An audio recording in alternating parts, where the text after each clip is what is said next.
April 14th, 1865. The war is nearly over. The Union preserved. The bloodshed finally slowing. And tonight, Abraham Lincoln chooses to go to the theater. Ford's Theater, Washington, D.C. Inside, laughter echoes through the hall. Our American cousin plays to a full house. Lincoln sits in the presidential box, beside his wife. A smile flickers. For the first time in years, he allows himself to exhale. 9:59 p.m. A door creaks open behind him. A man steps in. A famous actor, John Wilkes Booth, known to the crowd, unknown to the guard who stepped away for a drink. One shot, a .44 caliber pistol, behind the left ear. Lincoln doesn't cry out. He slumps forward. Mary screams. Booth leaps from the box to the stage, shouting Latin, "Sic semper tyrannis," thus always the tyrants. He runs. Lincoln is carried across the street to a boarding house. The crowd outside grows as word spreads. A nation in disbelief, standing still. At 7:22 the next morning, Abraham Lincoln is gone, the first president to be assassinated, the man who guided a country through its darkest trial, dead by the hand of a man who saw him as a tyrant. Who was he? A liberator, a leader, a deeply flawed, deeply driven soul shaped by poverty, loss, and an unshakable sense of purpose. He was mourned like no president before him. Yet in his own time, Lincoln was ridiculed, hated, doubted at every turn. His life was not destined for greatness. It clawed its way there, from a dirt floor in a Kentucky log cabin to a battered White House soaked in war and grief. To understand a man who changed a nation, we must go back to where it all began, to the wild American frontier, where a boy learned to read by firelight and dreamed somehow of more. Before the speeches, before the war in the White House, there was a boy. He was born on a cold Sunday morning, February 12, 1809, in a one-room log cabin on the edge of the Kentucky frontier. No midwife, no doctor, just timber walls, a dirt floor, and a storm outside. His name was Abraham. His father, Thomas Lincoln, was a man shaped by the relentless demands of frontier life. A carpenter by trade and a farmer by necessity, he was restless in spirit and tireless in labor. Every dawn found him rising before the sun, hammer in hand or plow ready, determined to carve out a living from the untamed wilderness. Yet the land was stubborn, and fortune often slipped through his fingers like water.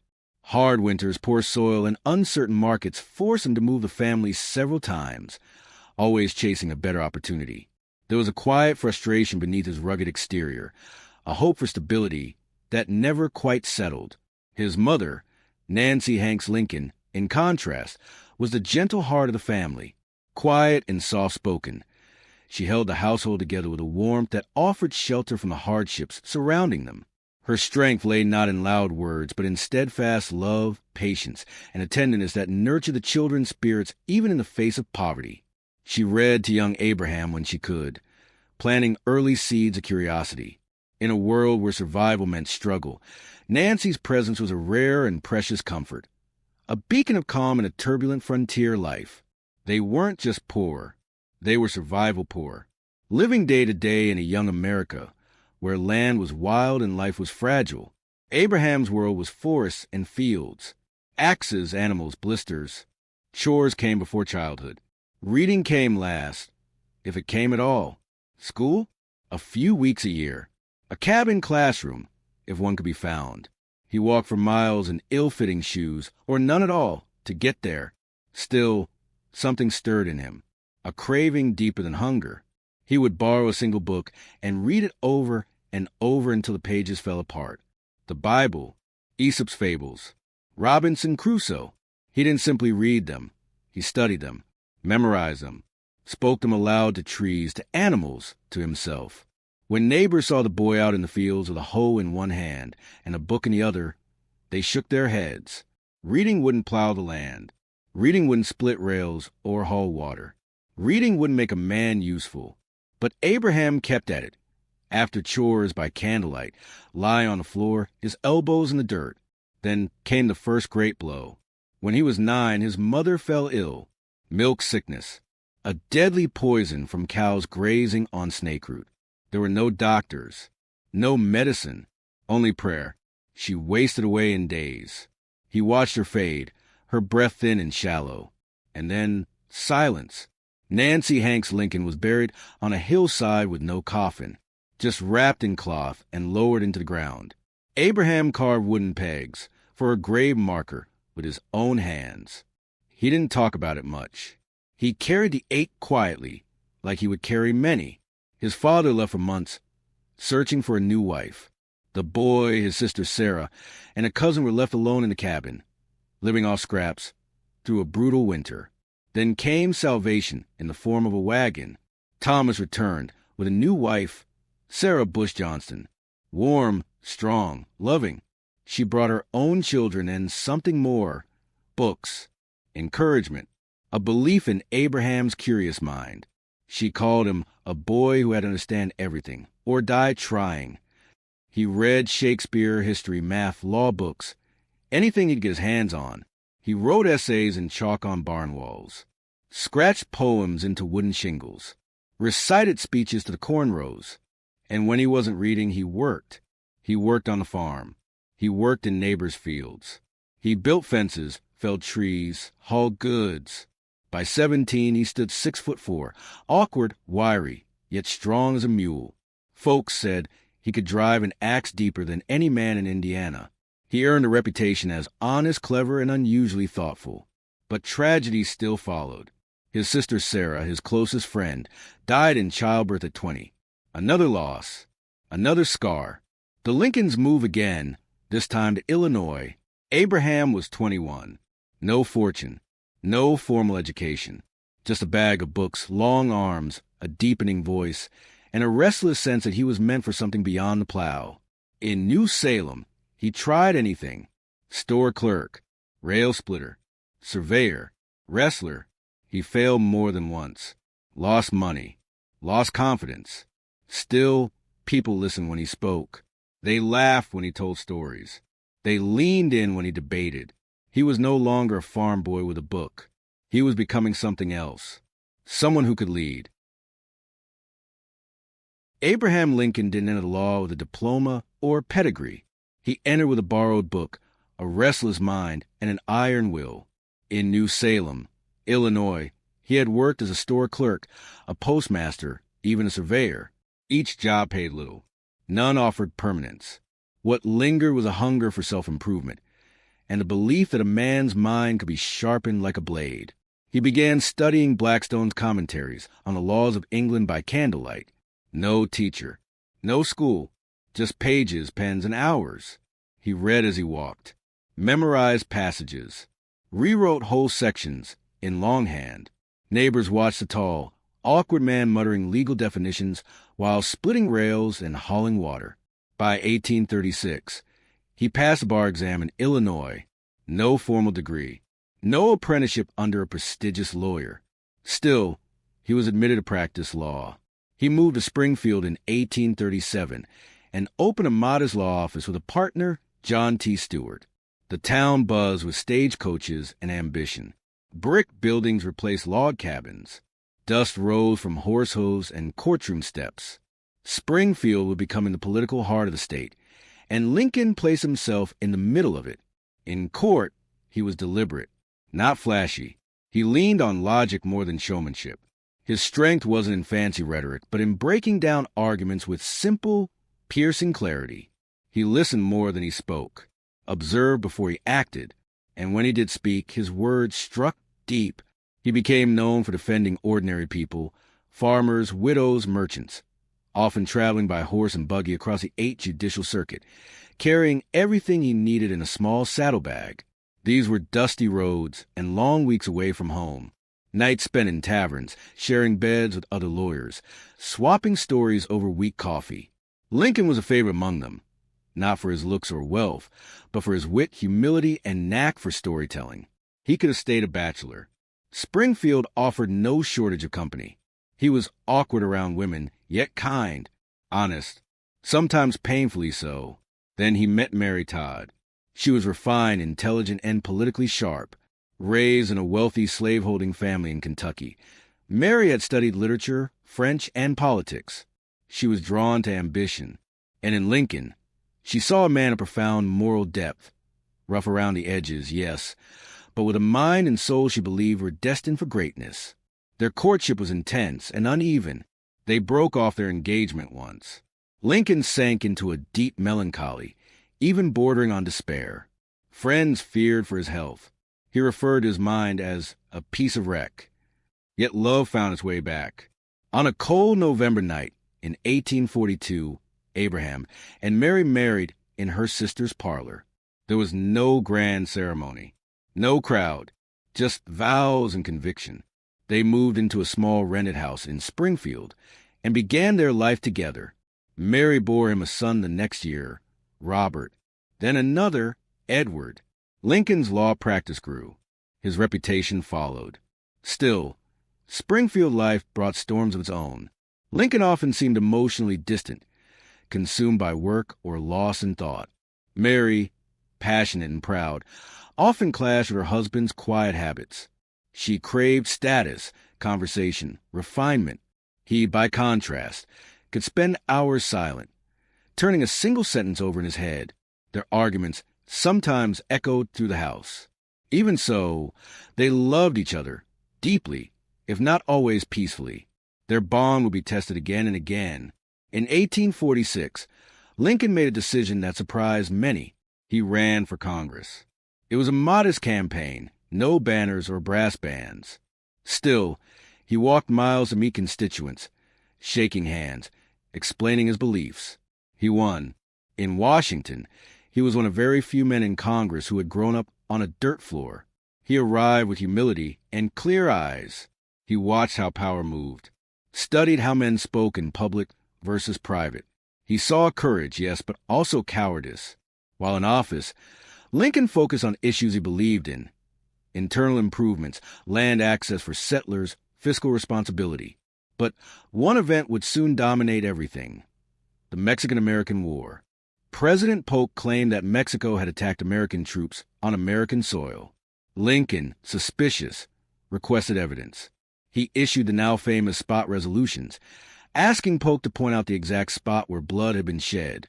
Was it truly on American soil, or had the U.S. provoked the conflict? The response was fierce. Many called Lincoln unpatriotic. Some labeled him a traitor. Spotty Lincoln, they mocked him in the press. He had spoken out, not to be difficult, but because he believed in truth over party, conscience over career. Still, the backlash stung. Lincoln chose not to seek a second term. He returned to Springfield in 1849, a one-term congressman burdened by political wounds, unsure of his future.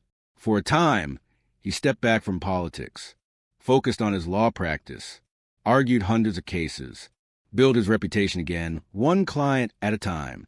At home, he faced tragedy that cut deeper than any election loss. In 1850, his son Edward, sweet-natured, frail, fell gravely ill, likely from tuberculosis or pneumonia. Despite doctors' efforts and Mary's desperate prayers, the boy died before his 4th birthday. The loss shattered them. Mary withdrew, her grief a constant presence in their home. Lincoln, quiet by nature, grew quieter still. He visited the grave often, stood for long stretches in silence. He would bury 2 more sons before his own death. Each loss carved something out of him, yet added to the depth of the man he was becoming. By now, Lincoln was no longer the lanky country lawyer people once underestimated. He had grown sharper, deeper, more complex. He gave speeches when asked, wrote letters full of careful thought and flashes of dry humor. Friends noted how his views were maturing, not hardened by loss, but deepened by it. And all the while, the nation around him was changing. Railroads crisscrossed the countryside. Telegraph wires whispered messages from coast to coast. Cities expanded. So did tensions. Slavery loomed over every political debate, every compromise, every vote. Though Lincoln stayed quiet publicly, inside he wrestled with the growing divide. He believed slavery was wrong. That much was clear. Yet he also believed in the Union, and feared what disunion might bring. It was a tension he carried, one that would shape everything to come. For now, he returned to courtrooms and carriage rides, to books and long walks, to raising his sons, loving Mary, and rebuilding the life they shared. He had stepped off the national stage. But history wasn't finished with him. Not yet. Springfield, 1850. Lincoln was back where he started. A lawyer again, a husband still grieving, a father trying to shield his family from a world spinning faster than anyone could control. He wasn't chasing office, wasn't crafting manifestos or lobbying for power. He was reading, watching, listening, and outside his window, the nation was unraveling. The Compromise of 1850 had delayed the inevitable, but not solved it. Slavery remained the issue no one could outrun. The South defended it as their right. The North grew restless. And caught in the middle was a growing silence, a dangerous one.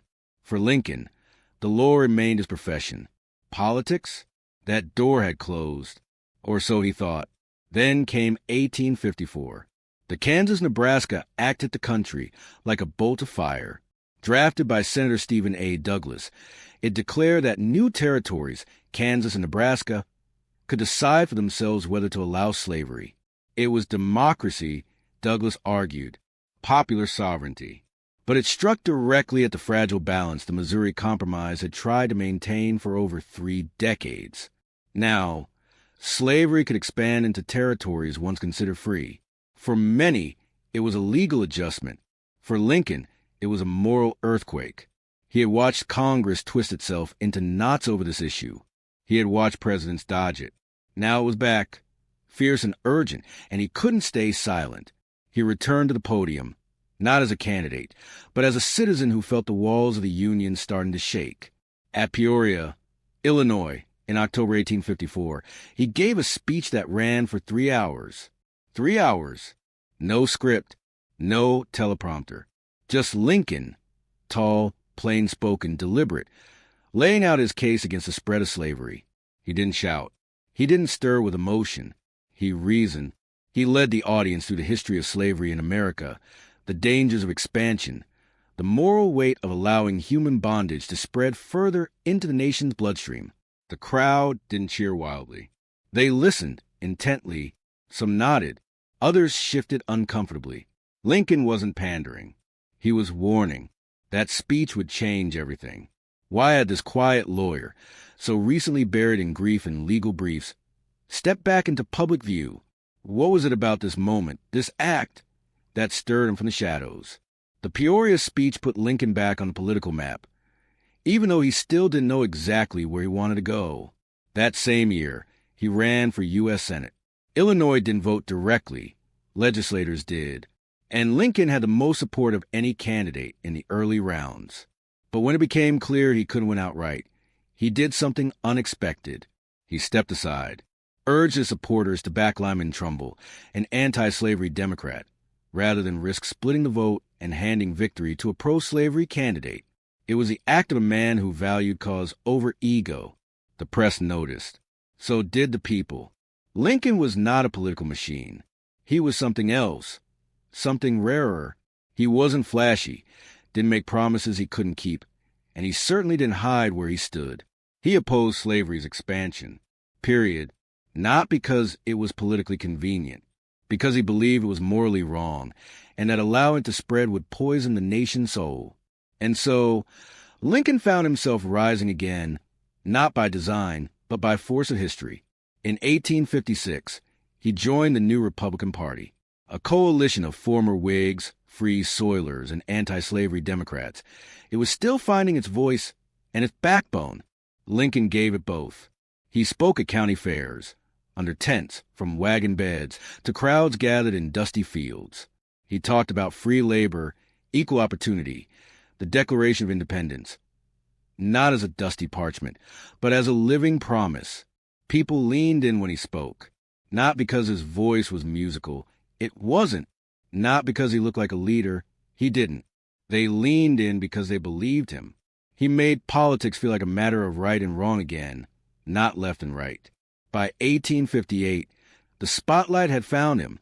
Stephen A. Douglas, the man behind the Kansas-Nebraska Act, was running for re-election to the Senate, and Abraham Lincoln was chosen to challenge him.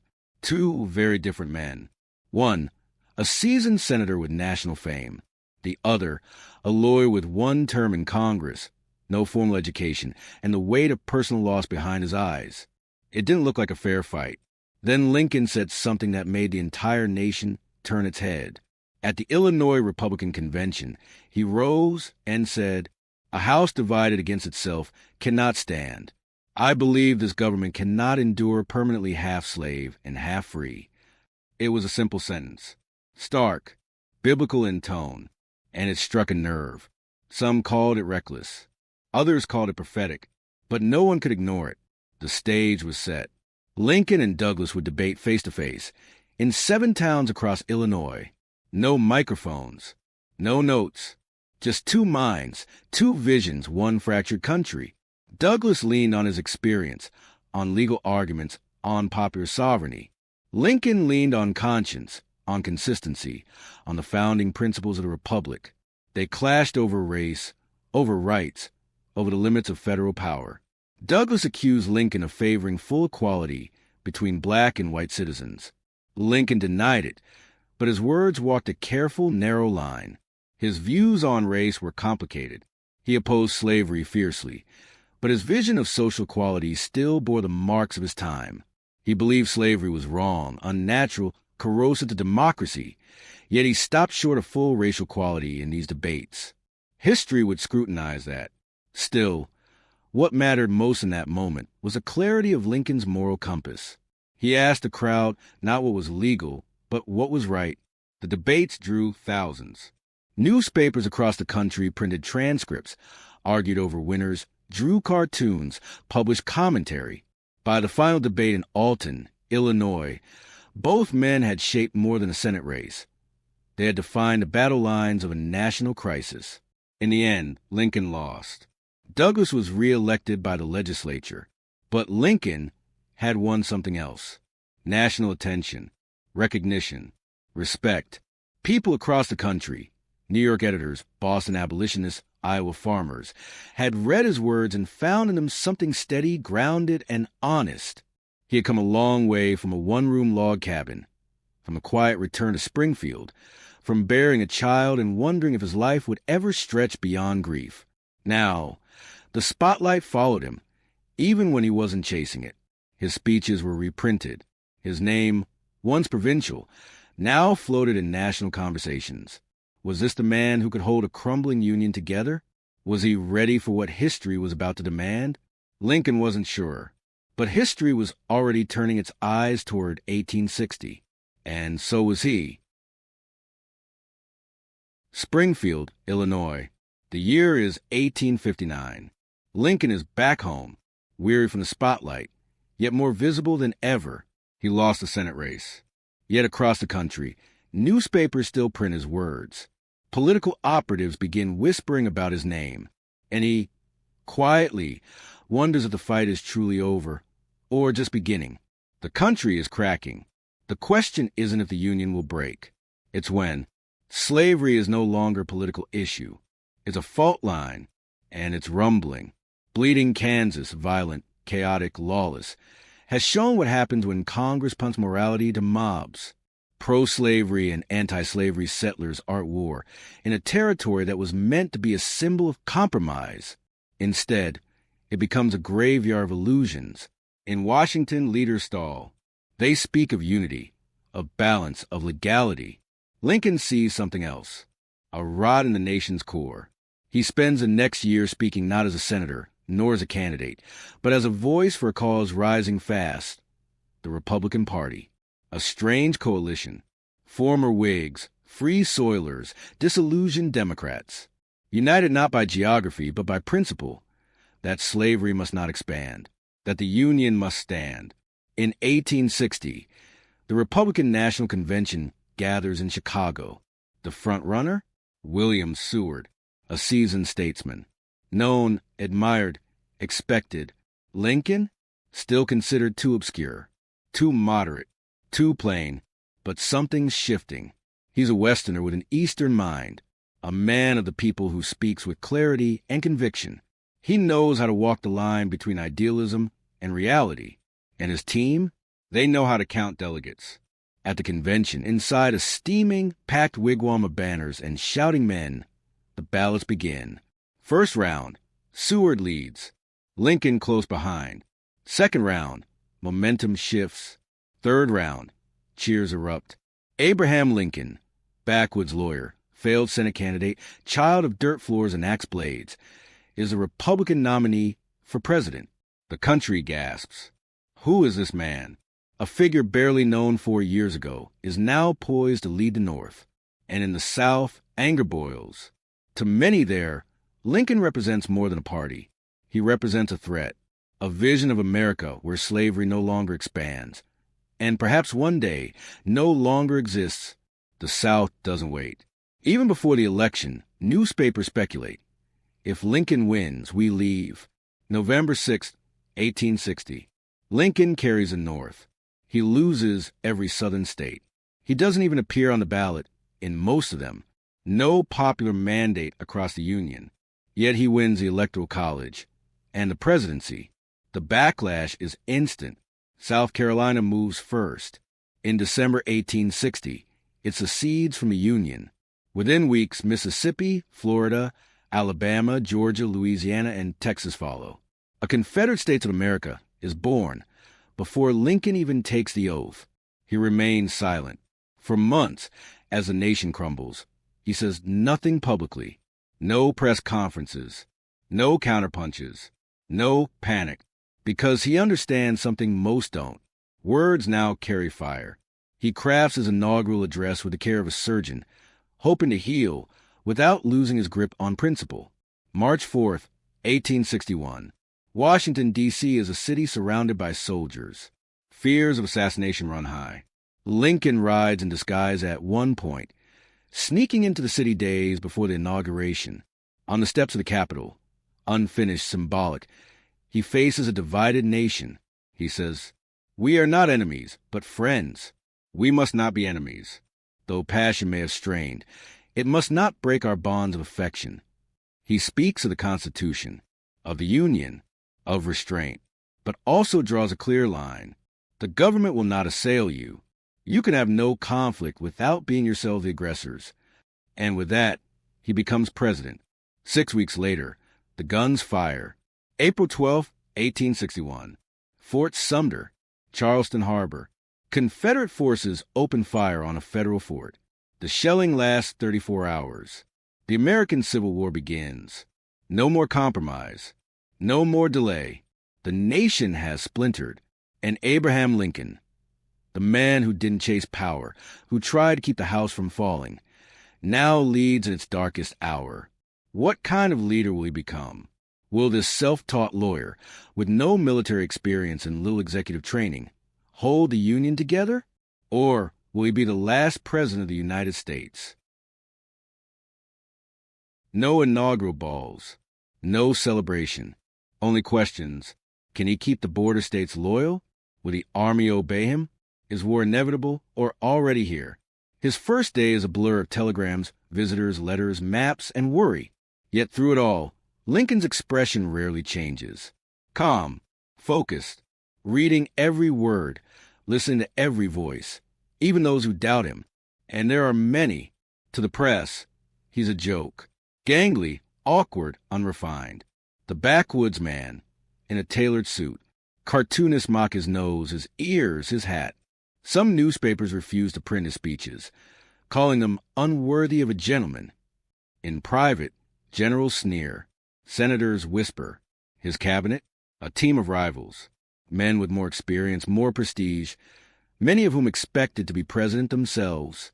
William Seward, his Secretary of State, initially tries to run the government from behind the scenes. Salmon Chase, Secretary of the Treasury, watches for signs of weakness.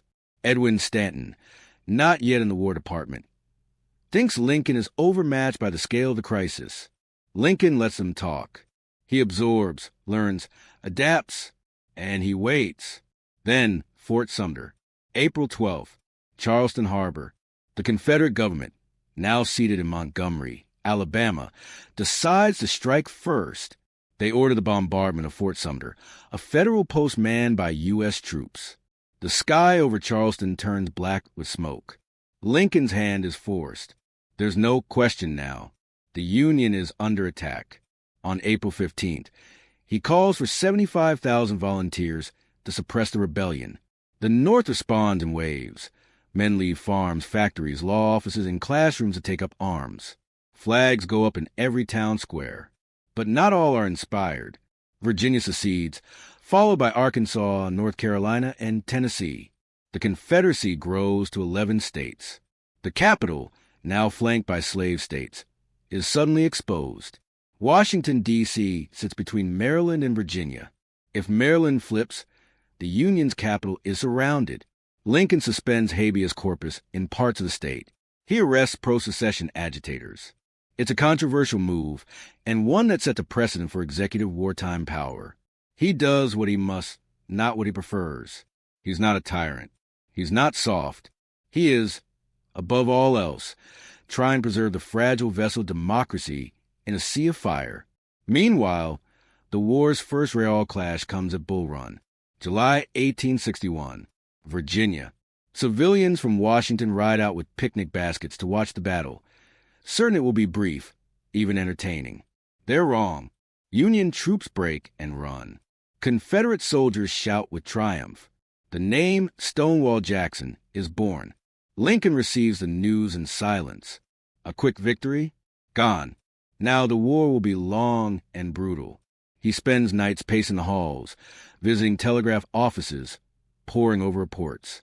He writes letters by hand to generals and governors, each one deliberate, clear, measured.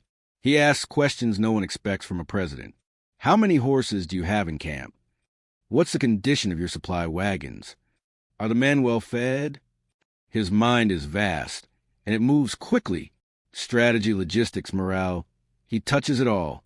Yet behind the scenes, he's still learning, still building the confidence to lead armies from the White House. George McClellan is brought in to organize the Army of the Potomac. A brilliant planner, he earns the soldiers' respect. Lincoln hopes he's found his general. What he finds instead is delay. McClellan trains. He drills. He inspects. But he won't fight.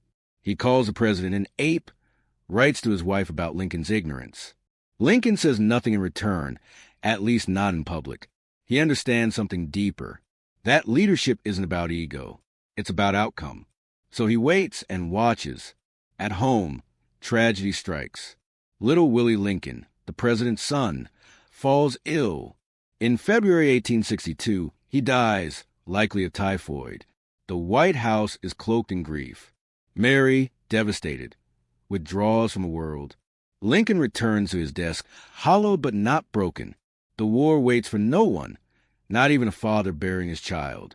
The months drag on. McClellan finally moves toward Richmond, then stops and retreats. The president begins writing his own military orders. He's no soldier.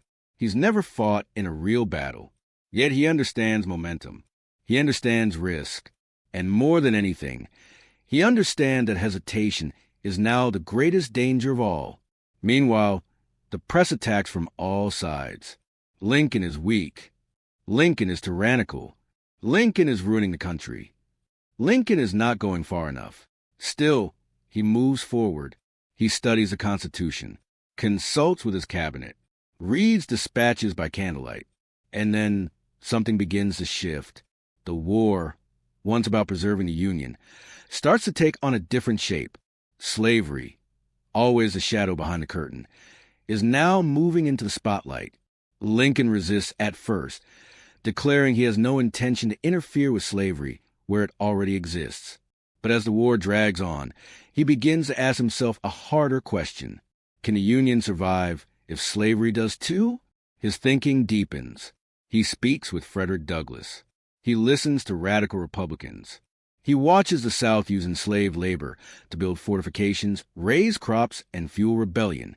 And then, in private letters and conversations, he begins to test a new idea, that maybe saving the Union and ending slavery are not two separate goals. Maybe they're the same.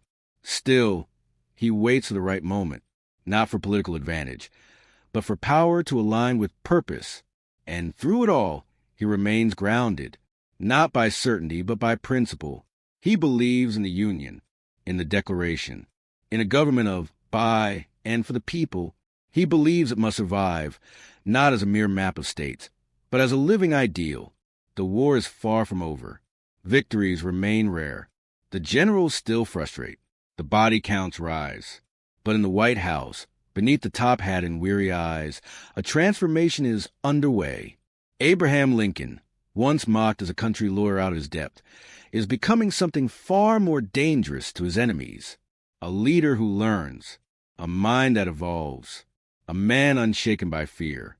He walks alone often, through the corridors, past the soldiers camped on the lawn, into the telegraph office to read the latest reports. He reads every name on the casualty lists. He knows what's at stake. And soon, he will make the decision that changes the war and the country forever. By the summer of 1862, Abraham Lincoln has buried a son, lost battles, and watched the nation he swore to preserve bleed from every corner. Yet something within him is changing. He no longer walks with uncertainty. He carries the presidency not as a burden alone, but as a purpose. The war is no longer simply about union. It's about meaning. And Lincoln is beginning to see that you cannot preserve the house without tearing out its rotten foundation. Slavery. It has always been there, lurking behind declarations and compromises, threatening the republic's soul. Now it stands exposed and unavoidable. He begins to draft something bold, something radical, a presidential order, not a law, declaring freedom for all slaves in territories still in rebellion, a military measure, yes, a strategic blow against Confederacy's labor force. But beneath that, a moral fire. He writes it by hand, quietly, thoughtfully, lines scratched in ink, forged in conviction. His cabinet is stunned. Seward advises him to wait. We must have a victory first, he warns. Otherwise, it will look like a cry of desperation. Lincoln listens, and he waits. Then, in September 1862, that moment comes. Antietam, the bloodiest single day in American history. Over 22,000 casualties. Neither side wins, yet Lee retreats. It's enough. Lincoln steps forward. On September 22nd, he issues a preliminary Emancipation Proclamation. The Confederacy has until January 1st to rejoin the Union, or their slaves will be declared forever free. The message echoes across the land. In the North, crowds cheer and protest. Abolitionists weep. Democrats howl. Some Union soldiers desert, unwilling to fight for black freedom. Others, black men in particular, begin to see the war as their own. Lincoln receives hate mail by the sackful. He reads them and continues. January 1st, 1863. The final proclamation is signed. It does not free every enslaved person in America, only those in the rebelling states. It is limited, strategic, temporary in theory, yet it cracks open the gates of history. For the first time, the United States government declares slavery incompatible with its survival. Lincoln is no longer the cautious moderate from Illinois. He is a wartime president, a moral force, and a figure rising beyond the reach of politics. Still, he remains grounded. He knows the war isn't won. The proclamation is paper. Freedom still lives and dies by the outcome of battles. He visits hospitals, reads casualty lists, sits with generals, writes late into the night. He sees the cost. He never looks away from it. Meanwhile, more than 180,000 black soldiers enlist in the Union Army. They fight with fire in their eyes, for their families, their futures, their freedom. And Lincoln watches them with something deeper than pride. He sees justice being carved into the American story by hands once bound in chains. In private letters, he begins to reflect more openly. He writes, "If slavery is not wrong, nothing is wrong." He does not say it for applause. He says it because he believes it. His transformation is not sudden. It's steady, earned. Each loss, each letter, each cry from the battlefield has shaped him. Mary still mourns Willie. The White House remains heavy with absence, yet Lincoln carries forward, even as grief shadows his every step. In 1864, he begins pushing for something more permanent than a proclamation, a constitutional amendment, one that would end slavery, entirely, irrevocably, the 13th Amendment. He knows it will be a battle. The war rages on. Political rivals plot his downfall. Radical Republicans demand more. Peace Democrats accuse him of tyranny. His re-election is far from guaranteed. But Lincoln understands timing, and timing is everything. That summer, as General Sherman marches through Georgia and Grant presses into Virginia, Lincoln steadies a course. His letters grow more personal, his speeches more eloquent. He says, the dogmas of the quiet past are inadequate to the stormy present. And then, in November 1864, the people speak. They re-elect him. It's more than a political victory. It's an affirmation of vision. The Union has chosen transformation over stasis, justice over comfort.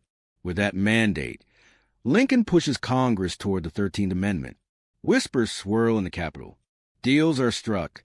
Pressure mounts. And on January 31st, 1865, the House passes it. The chamber erupts in cheers. Lincoln, sitting in the White House, quietly rejoices. He knows what it means. For the country, for the Constitution, for the future. This is the moment he's been walking toward since the first cannon sounded at Sumter. Not merely to hold the Union together, but to remake it. He does not gloat. He does not stop. The war continues. More lives are lost. More fields are burned. More letters arrive on his desk. Inked with grief, he still visits the wounded. Still reads to his youngest son, Tad. Still listens, always listens. And slowly, steadily, the idea of freedom becomes more than rhetoric. It becomes policy. It becomes law. His second inaugural approaches. He writes it himself, pen in hand, with no flourish. The words he chooses are not triumphant. They are searching, honest, human. Fondly do we hope, fervently do we pray, that this mighty scourge of war may speedily pass away. Yet, if God wills that it continue until all the wealth piled by the bondsman's 250 years of unrequited toil shall be sunk, as was said 3,000 years ago, so still it must be said, the judgments of the Lord are true and righteous altogether. It is not a victory speech. It is a sermon for a wounded nation. He speaks of reconciliation, of healing, of malice toward none and charity for all. The words settle like a balm on a battered people. Some are stunned, others inspired. All feel the depth of the man who speaks them. By now, Lincoln is no longer seen as the country lawyer from Springfield. He is the conscience of a war-torn nation.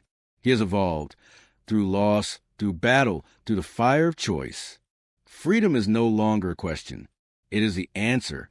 And still, he looks ahead, to reconstruction, to unity, to peace. He dreams of a post-war America, a new birth of freedom, not in words, but in action.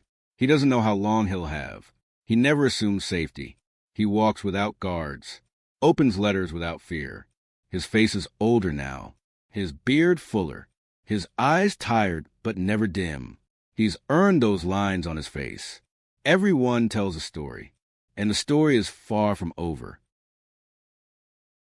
Spring 1865. The war is ending. The skies are still gray, yet there's something in the air, an ache, a hush, a flicker of hope. Washington hums with rumors of peace. Confederate lines crumble. Union soldiers march forward, weary but undefeated. And at the center of it all stands Abraham Lincoln. He has been reelected by a nation that knows what it's voting for now. No longer a mystery. No longer a compromise. He is the face of perseverance and the cost of keeping a country alive. March 4th. A cold rain falls on the Capitol as thousands gather under a gray sky. Lincoln steps to the east portico of the Capitol for his second inaugural. He doesn't gloat, doesn't dwell on victory. Instead, he delivers words carved out of pain, mercy, and spiritual reckoning, with malice toward none, with charity for all to bind up the nation's wounds. It is not the speech of a conqueror. It is the speech of a man who has buried a child, watched the country split at the seams, and spent 4 years writing letters to grieving mothers. A nation listens, and in that silence, something shifts. Lincoln now speaks with a kind of grace that transcends policy. He is no longer becoming a leader. He is one. Days later, Richmond falls. The capital of the Confederacy burns, its streets littered with scorched debris, smoke curling through the sky. And then, something unthinkable. Lincoln arrives. No army marches beside him. No triumphal parade. He walks the streets of Richmond nearly alone, his long coat brushing against the dust, his hat low, his eyes scanning a city brought to its knees. Newly freed men and women gather. They cheer, they reach for him, they kneel. He tells them gently, "Don't kneel to me. That's not right. You must kneel only to God." He doesn't speak like a king entering a conquered land. He walks like a father returning to a wounded child. The Union has won, but peace remains fragile, like ash caught on the wind. Every day, more Confederate soldiers surrender. General Lee is surrounded. Food is scarce. Hope is vanishing on their side. April 9th, 1865. Appomattox. In a quiet home in Virginia, General Robert E. Lee surrenders to Ulysses S. Grant. There's no celebration, no gloating. Grant offers generous terms. Confederate soldiers may go home, keep their horses, even keep their sidearms. Lincoln has made it clear. He wants healing, not punishment. The war, officially, is over. The nation exhales for the first time in 4 years. Church bells ring out. Crowds cheer. Flags wave again over courthouses, towns, and tired hearts. And yet, beneath the joy, something darker stirs. Not everyone is ready to forgive. Not everyone believes in Lincoln's vision for Reconstruction. In corners of taverns, in letters passed in secret, in angry mutterings among the defeated, bitterness coils like smoke. They whisper his name with venom. They blame him for the war, for emancipation, for the humiliation of surrender. They see not a savior, but a tyrant cloaked in humility. And among them, a Maryland actor, John Wilkes Booth, watches Lincoln rise in glory and burns with hate. He's charismatic, handsome, a known name on the stage. And behind his applause, he nurses delusions of grandeur. He believes Lincoln is a destroyer, that the South must be avenged. And he begins to plan. April 11th, Lincoln speaks from the balcony of the White House. He addresses the crowd with a smile. His speech is forward-looking, toward a reconstructed Union, equal rights, and a future of shared citizenship. He even suggests that black men, especially veterans, deserve the right to vote. Booth is in the crowd. He hears those words. He turns to a companion and growls.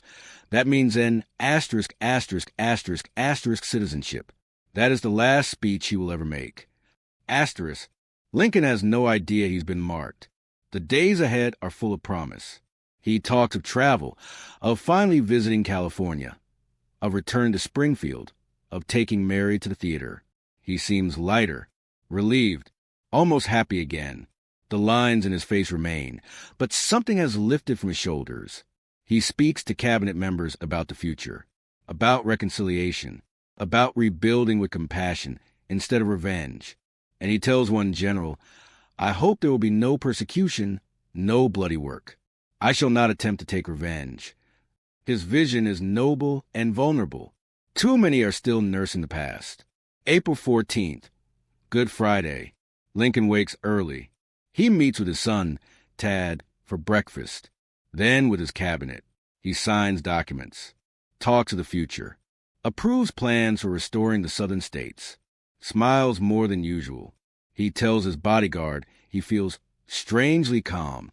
That evening, he plans to attend a play at Ford's Theater, Our American Cousin. Mary is excited. He has been promising her a night out for weeks. The theater is full. The air is warm. They arrive late. The orchestra stops and strikes Hail to the Chief. The crowd rises in ovation. Lincoln bows slightly, then takes his seat in the presidential box. Across the city, celebrations still echo. Bonfires flicker in the streets. In the shadows of the theater, Booth prepares. He knows the building, knows the performance, knows when laughter will rise loud enough to cover the sound of a gun. He slips inside unnoticed. At 10:13 p.m., as the audience laughs, Booth steps behind the president. A single shot. Smoke. Screams. Lincoln slumps forward. Mary cries out. Booth leaps from the balcony, breaking his leg on the stage, but shouting, "Sic semper tyrannis!" Thus always the tyrants. He flees into the dark. Panic sweeps the theater. Doctors rush to the president. He's carried across the street to a boarding house. He never regains consciousness. The room is small, candlelit, crowded with grief. Through the night, officials arrive. Soldiers pace. Mary weeps at his side. At 7:22 a.m., April 15th, Abraham Lincoln breathes his last. The Secretary of War whispers, "Now he belongs to the ages." Outside, the city goes silent. Word spreads like fire through the streets. The flag is lowered. A nation that had celebrated victory now plunges into mourning. The man who held it together with patience, conviction, and grace has been taken at the moment of triumph. Yet in that silence, something endures. His words, his vision, his evolution.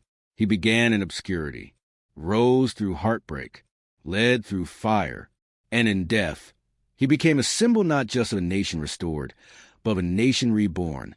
The shadows did not win. They never could, because Lincoln's legacy now lived not in one man, but in millions who would carry his dream forward. The man who led a nation through 4 years of war, who held it together with callous hands and unshakable purpose, is gone. The news travels quickly, first by rider, then by telegraph. Morning bells toll in the morning light. Storefronts close. Black crepe is hung from windows. People fall to their knees in the streets. Some weep openly. Others simply stand in disbelief. Lincoln was more than president. He had become a symbol of what America could be, and now he is a martyr.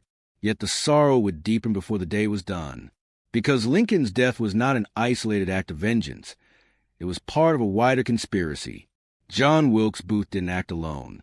He was a charismatic center of a tangled web of Confederate sympathizers and angry zealots who hoped to decapitate the Union government in one coordinated strike. Their plan? Assassinate the president, the vice president, and the Secretary of State on the same night, plunge the fragile post-war nation into chaos, and somehow spark a Southern resurgence. At nearly the same hour Lincoln was shot, Secretary of State William Seward lay recovering in bed from a carriage accident. One of Booth's co-conspirators forced his way into the home, attacked Seward with a knife, slashing wildly at his face and neck. Seward survived, barely. Vice President Andrew Johnson was also a target, though his would-be assassin lost his nerve and fled into the night. The conspiracy failed to bring down the entire government, but its center had held true. Booth had struck Lincoln, and now the entire nation stood on edge. The manhunt began before the blood on Lincoln's coat had dried. Telegraphs hummed across the eastern seaboard. Military checkpoints were thrown up on country roads. Rewards were offered, $100, 000 for information on the killers.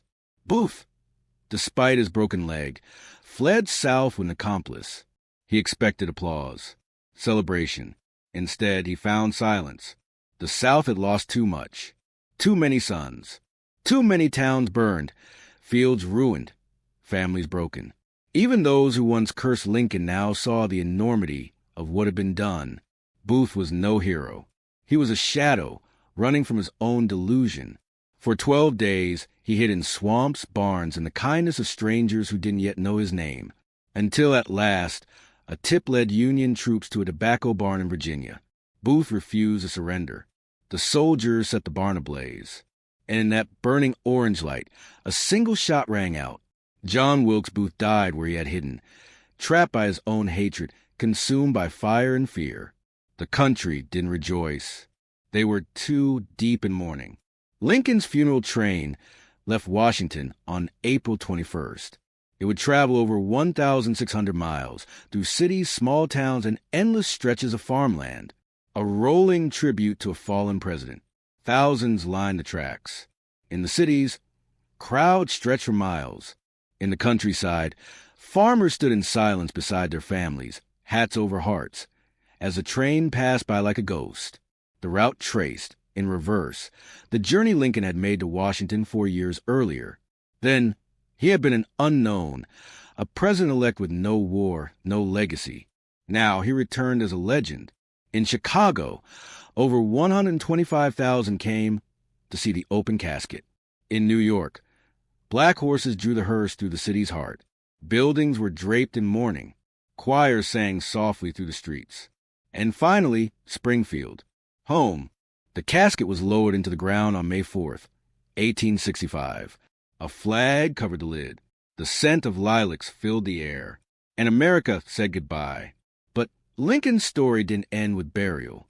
In many ways, it was only beginning, because with his death, a question rose like smoke from the battlefield. What now? Would the country follow his vision of healing and inclusion? Would the freedom he declared be honored or abandoned? Would his memory become a rallying cry or a dividing line? The months ahead were filled with confusion. Reconstruction began, then fractured. Andrew Johnson, thrust into the presidency, lacked Lincoln's wisdom, empathy, and political skill. He clashed with Congress, angered abolitionists, and failed to bring unity to the wounded South.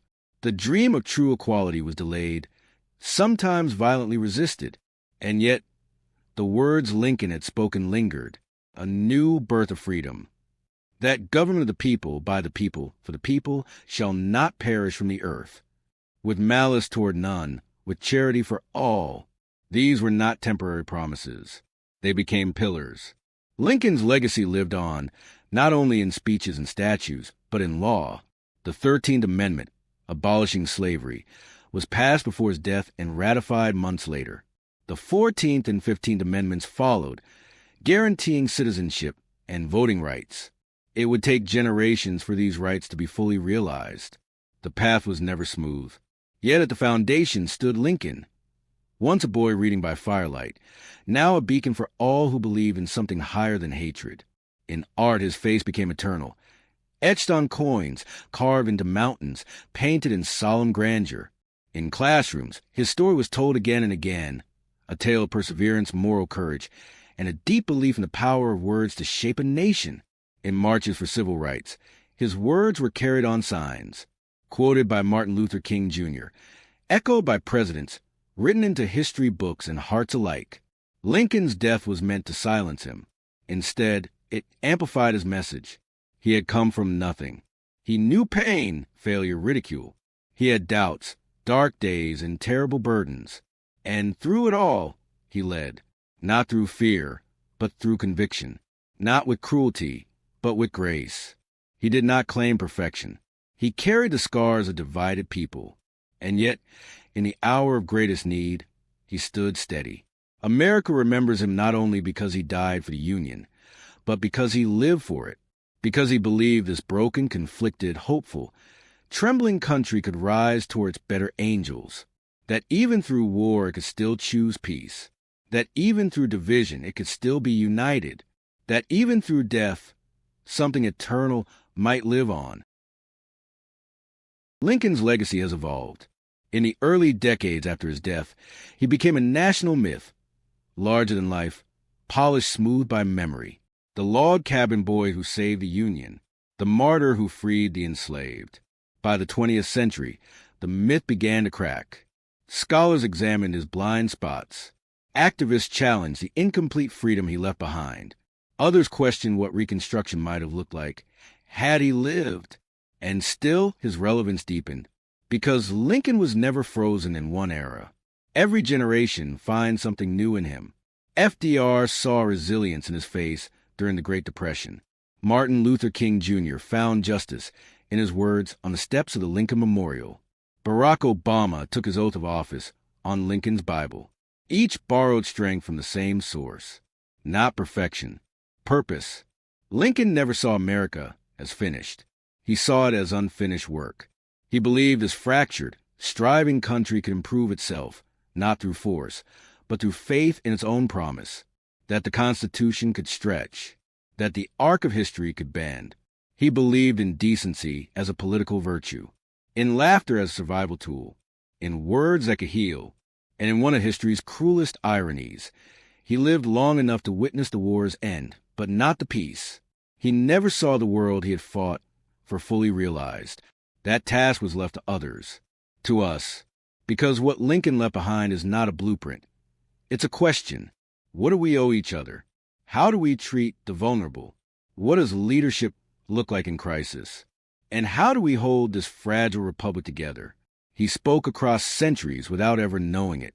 His face is weathered now in stone and in memory. Yet his legacy breathes in classrooms, in courtrooms, in quiet conversations between people who still believe that the past is worth learning from. We remember Lincoln not because he was perfect, but because he believed a more perfect union was possible.